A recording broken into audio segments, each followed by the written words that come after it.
India will identify, track and punish every terrorist. నమస్తే, welcome to one India Telugu. నేను అనుష. జమ్మూ కాశ్మీర్లోని పహల్గాం ప్రాంతంలో జరిగిన హృదయ విదారక ఉగ్రదాడి యావత్ దేశాన్ని కలిచివేసింది. అమాయకపు పర్యాటకుల ప్రాణాలు తీసిన ఈ అమానుష ఘటన దేశ భద్రతపై మరోసారి ప్రశ్నలు లేవనెత్తుతోంది. ఈ దాడుల నేపథ్యంలో ఇప్పుడు పాకిస్తాన్ సిమ్లా ఒప్పందాన్ని నిలిపివేస్తామనే కీలక వ్యాఖ్యలు చేసింది. ఇలాంటి ఉద్రిక్త పరిస్థితుల్లో రెండు దేశాల సంబంధాలకు మూల స్తంభంగా పరిగణించబడే ఈ సిమ్లా ఒప్పందం గురించి సవివరంగా తెలుసుకోవడం చాలా అవసరం.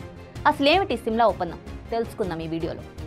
India will identify, track and punish every terrorist.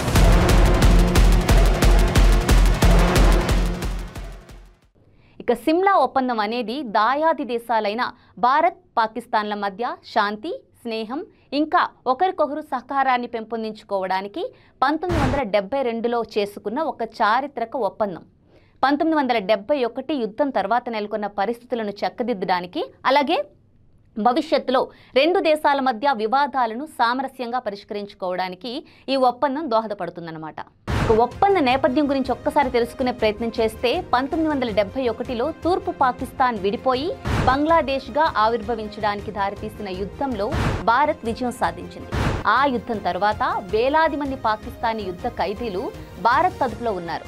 ఇక సరిహద్దుల్లో ఉద్రిక్తతలైతే అధికంగా ఉన్నాయి. ఈ క్లిష్ట పరిస్థితుల్లో శాంతిని పునరుద్ధరించేందుకు, అలాగే భవిష్యత్ సంబంధాలకు ఒక బలమైన పునాది వేయడానికి రెండు దేశాల నాయకులు చర్చలు జరిపారు.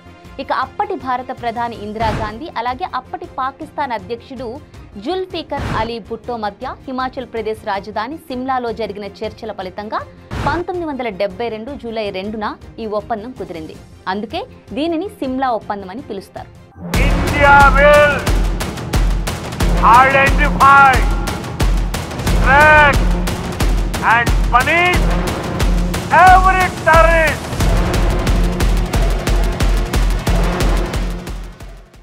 ఇక సిమ్లా ఒప్పందం అనేక కీలక సూత్రాలను, అలాగే నిబంధనలను కలిగి ఉంటుంది. వాటిల్లో ఒక్కొక్కటిగా మనం చూసే ప్రయత్నం చేద్దాం. మొదటిది సంఘర్షణకు స్వస్తి, శాంతికి బాట. అంటే రెండు దేశాల మధ్య సంఘర్షణను అంతం చేసి స్నేహపూర్వక సంబంధాలను నెలకొల్పడానికి ప్రయత్నించాలి అనేది మొదటి సూత్రం యొక్క సారాంశం. ఇక రెండో సూత్రం మనం చూసుకుంటే ద్వైపాక్షిక పరిష్కారం. అంటే భవిష్యత్తులో ఏవైనా వివాదాలు కానీ తలెత్తితే మూడవ దేశం ప్రమేయం లేకుండా కేవలం ఈ రెండు దేశాలే, అంటే భారత్, పాక్లు మాత్రమే ఈ ద్వైపాక్షిక చర్చల ద్వారా పరిష్కరించుకోవాలి. అయితే ఈ విషయంలో భారతదేశం ఎప్పుడూ ఈ విషయాన్ని నొక్కి వక్కానించి చెబుతూ ఉంటుందన్నమాట. ఇక మూడవ సూత్రం మనం చూసుకుంటే నియంత్రణ రేఖ పట్ల గౌరవం. అంటే 1971 యుద్ధం తర్వాత ఏర్పడిన వాస్తవ నియంత్రణ రేఖను ఇరు దేశాలు గౌరవించాల్సిన అవసరం ఎంతైనా ఉంది. దీనిని ఏకపక్షంగా మార్చడానికి ప్రయత్నించకూడదు. అయితే ఇది అంతర్జాతీయ సరిహద్దుగా పరిగణించబడుతోంది. ఇక నాలుగోది మనం చూసుకుంటే శత్రుత్వ చర్యలకు పాల్పడరాదు. అంటే ఒకరిపై ఒకరు శత్రుత్వ చర్యలకు పాల్పడటం కానీ, లేదా అలాంటి చర్యలను ప్రోత్సహించడం కానీ, ఉగ్రవాదానికి ఆశ్రయం కల్పించడం వంటివి చేయకూడదు. అండ్ ఐదవది ఒకరి అంతర్గత వ్యవహారాల్లో ఇంకొకరు జోక్యం చేసుకోకూడదు. అంటే ఇరు దేశాలు పరస్పరం అంతర్గత వ్యవహారాల్లో జోక్యం చేసుకోకుండా ఎవరి మానాన వాళ్ళు ఉండాలి అనేది ఈ సూత్రం యొక్క సారాంశం అన్నమాట.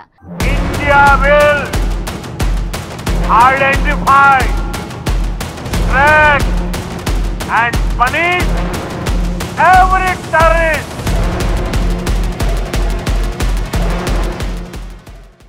ఇక సిమ్లా ఒప్పందం ప్రాధాన్యత, అలాగే ప్రస్తుత పరిస్థితుల్లో దాని పాత్ర తెలుసుకునే ప్రయత్నం చేస్తే సిమ్లా ఒప్పందం భారతదేశ, పాకిస్తాన్ సంబంధాలలో ఒక మైలురాయి. ఇది ద్వైపాక్షిక పరిష్కారానికి ఒక ప్రామాణిక నిబంధనగా పనిచేస్తోంది. అంటే బాహ్య శక్తుల జోక్యాన్ని నివారించడంలో ఇది భారత్కు కీలక సాధనం. అయితే పాకిస్తాన్ తరచుగా ఈ ఒప్పంద స్ఫూర్తిని విస్మరిస్తూ వస్తోంది, మనం చూస్తున్నాం. ముఖ్యంగా సరిహద్దు ఉగ్రవాదాన్ని ప్రోత్సహించడం ద్వారా, పహల్గాం వంటి దాడులకు పరోక్షంగా లేదా ప్రత్యక్షంగా మద్దతు తెలపడం ద్వారా పాకిస్తాన్ సిమ్లా ఒప్పందంలోని శత్రుత్వ చర్యలకు పాల్పడరాదు అన్న నిబంధనను స్పష్టంగా ఉల్లంఘించడం మనం చూస్తున్నాం. ఇక పాకిస్తాన్ ప్రకటన, దాని పర్యవసానాలు ఎలా ఉండబోతున్నాయో ఒక్కసారి తెలుసుకునే ప్రయత్నం చేద్దాం. పహల్గామ్ దాడి వంటి ఘటనల నేపథ్యంలో సిమ్లా ఒప్పందాన్ని నిలిపివేస్తాం అని పాకిస్తాన్ ప్రకటించడం కేవలం ఒక రాజకీయ ఎత్తుగడగా, అలాగే ఉద్రిక్తతలను పెంచే ప్రయత్నంగానే విశ్లేషకులు భావిస్తున్నారు. ఎందుకంటే ఒక అంతర్జాతీయ ఒప్పందాన్ని ఏకపక్షంగా నిలిపివేయడం అంత తేలికైన విషయం కాదు. పైగా ఈ ఒప్పందం పాకిస్తాన్కు కూడా కొన్ని విషయాల్లో మేలు చేస్తోంది. అయితే ఇలాంటి ప్రకటనలు భవిష్యత్తులో శాంతి చర్యలకు ఆటంకం కలిగించే అవకాశం ఎంతైనా ఉంది. ఇక పహల్గామ్ దుర్ఘటన మనందరికీ తీవ్ర ఆవేదన కలిగించింది. ప్రతి ఒక్క భారతీయుడు బాధపడుతున్న రోజు ఇది. అయితే ఇలాంటి ఉగ్ర చర్యలు సిమ్లా ఒప్పందం యొక్క ప్రాథమిక సూత్రాలకు విరుద్ధం అన్నమాట. శాంతి, స్థిరత్వం కొరకు పాకిస్తాన్ సిమ్లా ఒప్పంద స్ఫూర్తిని గౌరవించి ఉగ్రవాదాన్ని అణిచివేయాల్సిన బాధ్యత ఉంది.